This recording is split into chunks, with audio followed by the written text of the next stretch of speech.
amatul luñ fiy dissertation ci Macky Sall. Macky Sall respecté wul sénégalais faalewul sénégalais Macky Sall du gor Macky Sall du naxante moo ko fi jëlee amul kenn Sénégal du kilifa diine du mouvement citoyen du parti politique du mag du ndaw amul kenn ko Macky Sall respecté faalewul kenn bëgg-bëggam moom ak soxnaam ak i doomam ak ñi ànd ak moom loolu rek la xam. jàpp na ni keneen ku dul kooku ku mu mën a tër la rendi la fees la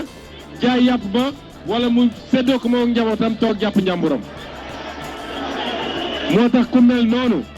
yàgg naa leen ko wax rapport de force la Macky Sall xam bu ñu xeexul ak Macky Sall ñun ñii ñëpp Macky Sall dina jaar suñu kaw moo tax nag bu dee pare ngeen pour xeex bi na ngeen xam ni bii paa buñ ko dooree amul taamoor amul dellu gannaaw te xeex bi nag ay niveau la ay degré la premier degré bi xam nga men booy mooy ban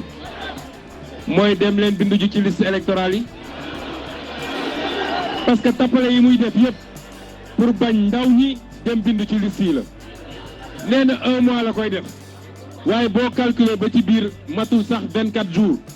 ndax boo génnee dimanche yi génne fête yi matul sax 24 jours moo tax bu leen toog ba dernier moment ngeen di jóg bu ñu nee ubbi nañ ko suba dama bëgg fépp fu ñuy bindoo mu ñuul kukk ak ay nit.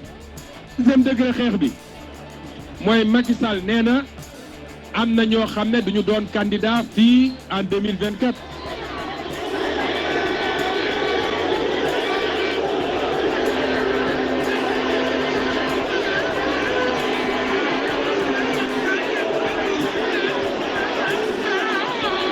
xam nga suñuy wax xam ngeen man mi di wax ak yéen ba fi ñu taxaw nii on est à 11 mois d'élection présidentielle ba fi ñu taxaw nii candidat la waaye sama mag ji toog di Khalifa Sall Macky Sall jaayoon na ko doole 2019 nekkul candidat may leen Khalifa Sall day doon candidat parce que dootuñu nangul Macky Sall muy tànn kan mooy dem élection ak ku dul dem Macky Sall nee na te yaakaaru lu dul justice magistrat yi moo waxaat leen ko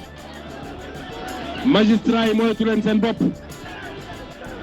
parce que réalité politique yàlla def ko ay millions de sénégalais topp ci yow benn magistrat nga ne maay dem toog sama kër moo xam Macky Sall da laa jox xaalis wala da laa jox promotion wala da laa xoqatal nga ne man maay tere kii nekk candidat bu kooku nekkul candidat it yow sa nekk ci réew mi dina jafe